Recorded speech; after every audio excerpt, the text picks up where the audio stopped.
issue now that Andrew Cuomo is bringing up in New York is that he is a Ugandan citizen.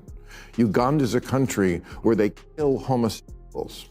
So somebody who is a dual citizen can't be mayor of New York, or? I would renounce, if I was the dual citizen with a country whose policy, the government policy was we kill homosexuals, yeah, I would renounce that citizenship.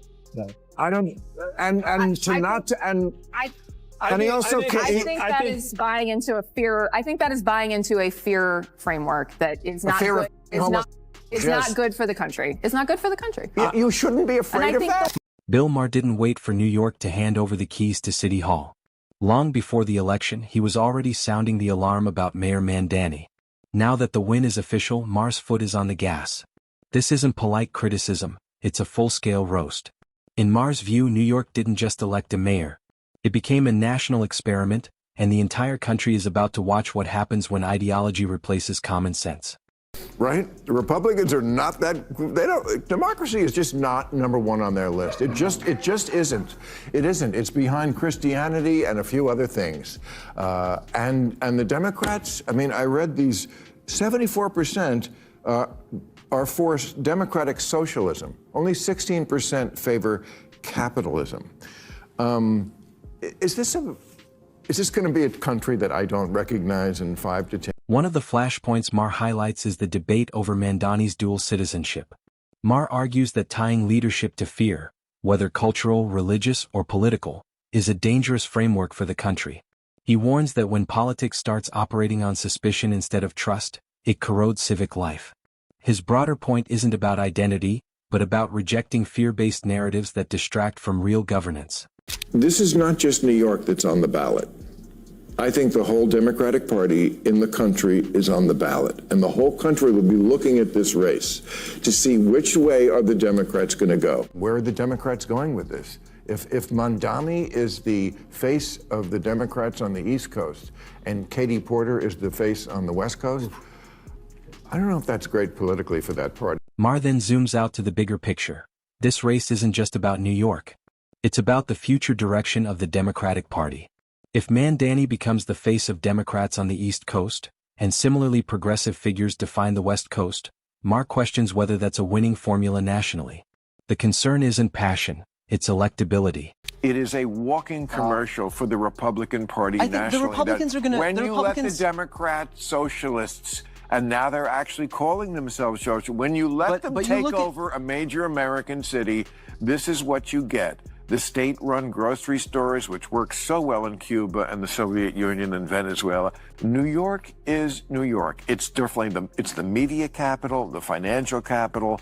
It is a bellwether like no other city is in this country. So don't tell me that who the mayor of New York is doesn't matter. Maher pushes back on the idea that Republicans don't value democracy or free speech. While he criticizes the right often, he notes that much of today's censorship battles are being fought on the left. That contrast matters because voters care deeply about open debate, dissent, and civil liberties, and any party seen as hostile to those principles risks losing trust fast. He definitely has the power and influence to elect J.D. Vance or whoever is the Republican candidate next time. It is a walking commercial for the Republican Party nationally. Socialism, to put it simply, just doesn't work and has never worked. We've run this experiment many times, and the results are always obvious. It turned one of Latin America's richest countries into one of its poorest. Low wages, high inflation, shortages, outages, 8 million people fleeing. If you think New York can somehow reinvent this wheel, you're in for a rude awakening. Where Maher fully unloads is on Mamdani's economic vision. State-run grocery stores, free buses, massive tax expansion. Maher argues this isn't bold, it's recycled ideology. History has run this experiment many times, and the outcomes are always the same. Shortages, inefficiency, capital flight, and declining quality of life. New York, he reminds viewers, isn't just any city. It's the financial and media capital of the country. Who's the most popular politician on the left? AOC? I don't know. One of, but who's, Bernie is, Bernie is, I mean, he's not a capitalist, No, he's not. And he's also not president. He's not, but never would be. But neither is Mamdani. No, No, but he will, trust me, he will be featured in the campaign commercials. But they're going to feature people. They boogeyman everybody. Yeah, Nancy but you don't have to boogeyman him. He does it to himself. But they'll do it regardless. Nancy Pelosi, Hillary Clinton, Gavin Newsom. Yeah, but they make anybody into boogeyman. It has. I think it was just have more weight when it's real. Maher calls Mamdani's victory a walking commercial for the Republican Party. Not because Republicans are brilliant, but because they won't have to exaggerate anything. Just replay the proposals. Let voters hear them plainly. In Maher's view, the policies sell the backlash all by themselves.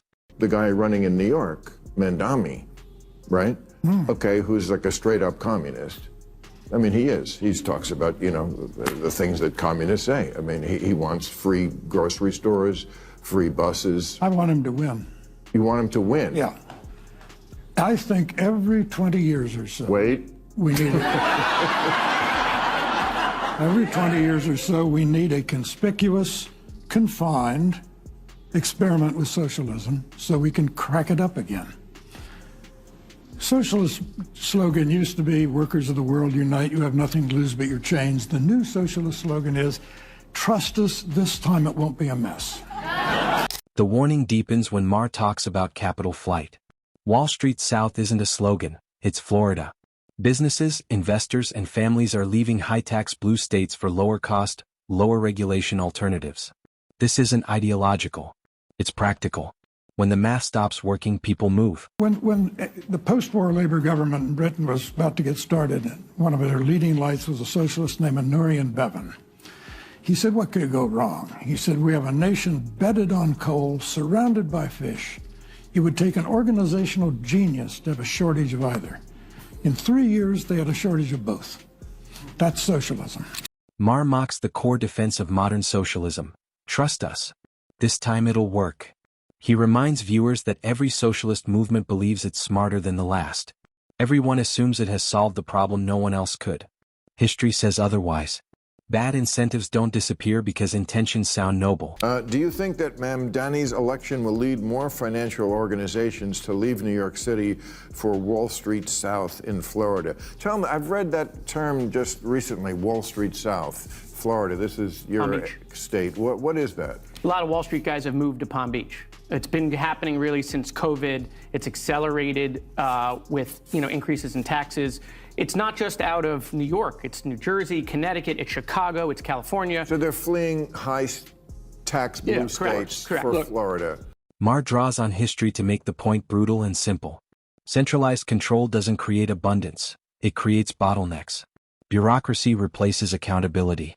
Power concentrates at the top while everyday people wait in lines. Equality is promised. Scarcity is delivered. This pattern isn't partisan. It's repeatable. This is the luckiest guy in the world that Mamdani got elected, because his district is going to explode.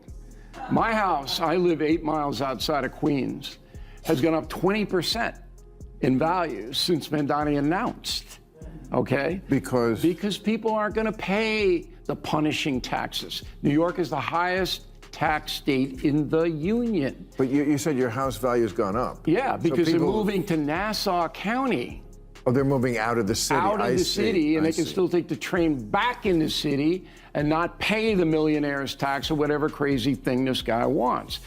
In the end, Maher's message cuts through the noise. When ideology overrides reality, people don't argue. They leave. Voters leave. Businesses leave. Money leaves. The Democratic Party's flirtation with socialism isn't energizing the middle. It's driving it away. And if the party refuses to course correct, Maher believes the consequences won't be theoretical, they'll be electoral.